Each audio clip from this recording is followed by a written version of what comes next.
Welcome to the Beginner's Guide to Surfcasting Part 2. Yeah, when selecting where to fish on the beach when you arrive, most people generally just, park the car and fish straight out in front. But I like to sort of walk to the left or to the right, a fair way.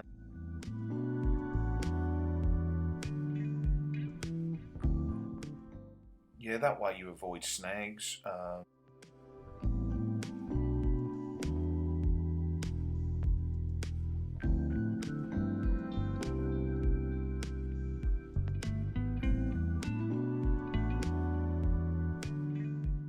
Yeah, just attaching the lead to the shock leader there. You notice that white device there? That's just the lead lift. They're very, very useful, very effective, getting the lead off the bottom.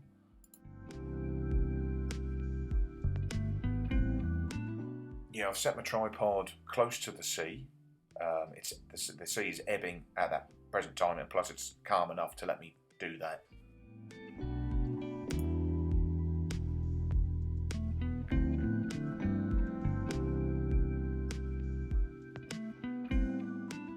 Yeah, this is a Daiwa finger stool, and that's used to protect your finger when you're casting the fixed spool reel. Yeah, so as I just said, the tide is ebbing, so it's actually running to my left. Yeah, this is a breakaway lead, 8 ounce, and I'm just swapping over to a heavier lead because we're not holding bottom because the tide's so strong. Right, so yeah, one thing I forgot to mention is I generally have the magnetic settings on about 4. I find that gets the optimum. So we've got 2 hooks, we've got whole crab, and we've got mackerel and squid on a size 1. So we've got a smaller hook there, and all we do, lead goes to about 2 o'clock, rod tip goes to 11 o'clock, right, magnets on a bit, about halfway, and just gently push the rod away from the body, arms quite a way apart, spread up and spread apart, make sure the brake is off, and we just give it a heave.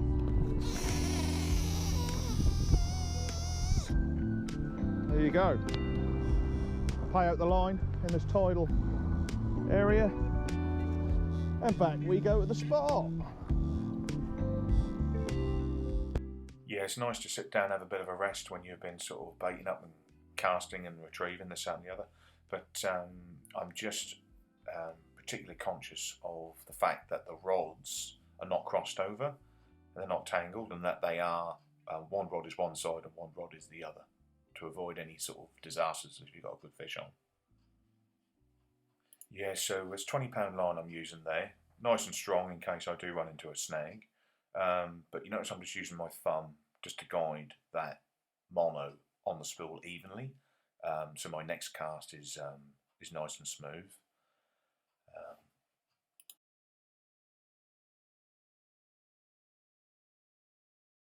Yeah, always try and use the rod tip to lift the lead up, especially if there's a lot of weed on the line, a lot of extra pressure. Trying to sort of mitigate a lot of pressure on your spool of your reel, so you sort of lift the rod tip up and then wind down, so you're putting less stress on the gearbox.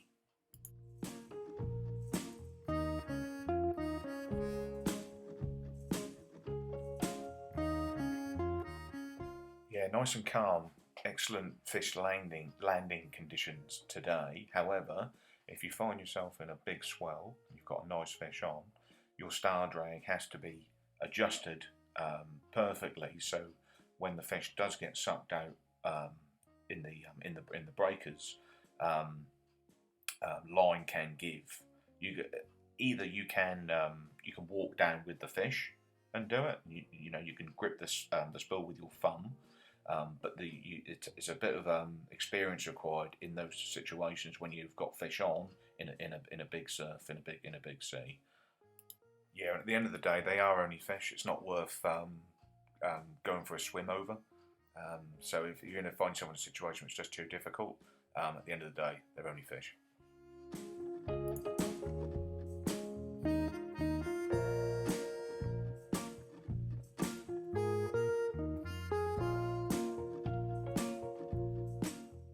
Yeah, nice whiting there.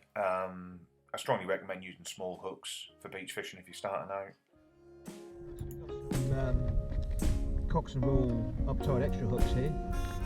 They look like 5-0 really, but they said 4-0 on them. So.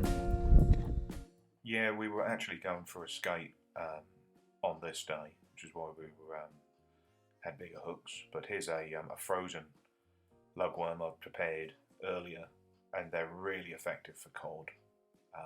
You know, when you can't get hold of any lugworm. Cast really well, and I find they're just as good. I prefer fresh, but I find, you know, if you've got any leftover bait, don't just chuck it, bung it in your freezer, thread it on a hook, wrap some tin foil around it and freeze it down, and you can just transport it to the beach in a like a thermal lunch sort of box, or what they have on the market these days. Yeah, you can see this knot on my YouTube channel. It's attaching the snood to the main shock leader. There's no need for the pulley rig.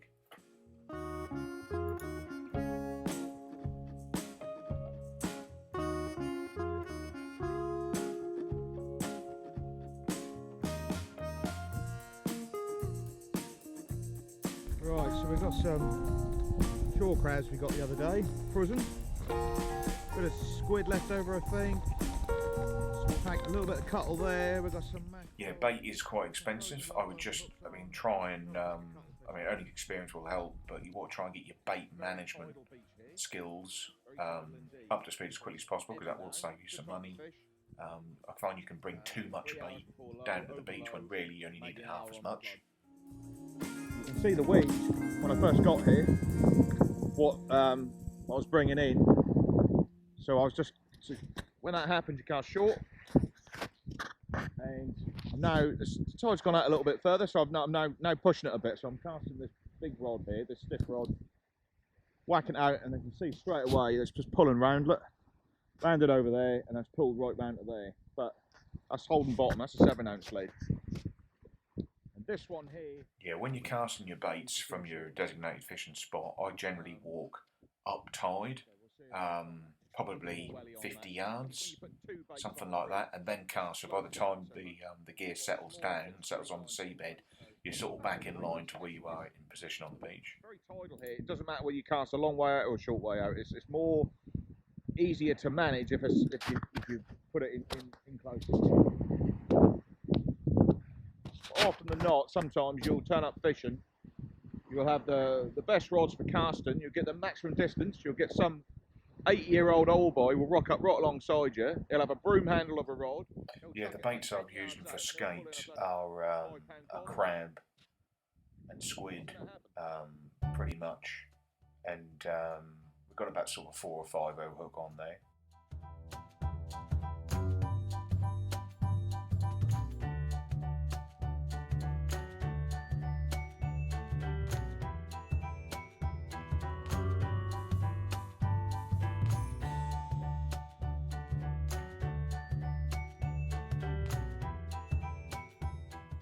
Yeah, when you're casting on the beach, whether you're on the beach or on a pier, just be mindful of other public walking around, whether you're doing a pendulum cast or back cast, whatever. That lead would hurt if it hit them. Doing well in fishing is about doing the basics well. That's my top tip of the day.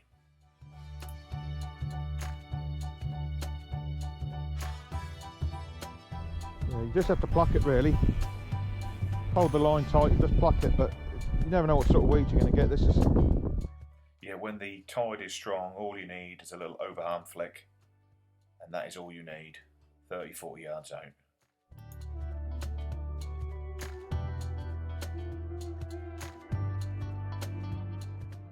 Yeah, when you're targeting skate, biggish sort of bait, you know it's hook point exposed there, and got the cotton wrapped on, and yeah, don't be frightened to use big baits. See if we even managed to get a whiting on a big bait.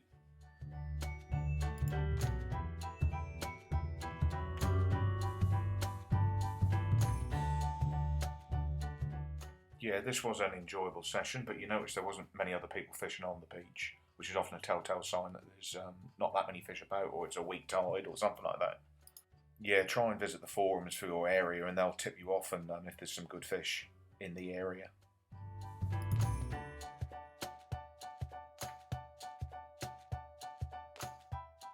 Yeah, a fish bite on your rod, it's pretty pronounced. You can't miss it, and all you got to do is you don't really even need to strike, you just wind into it.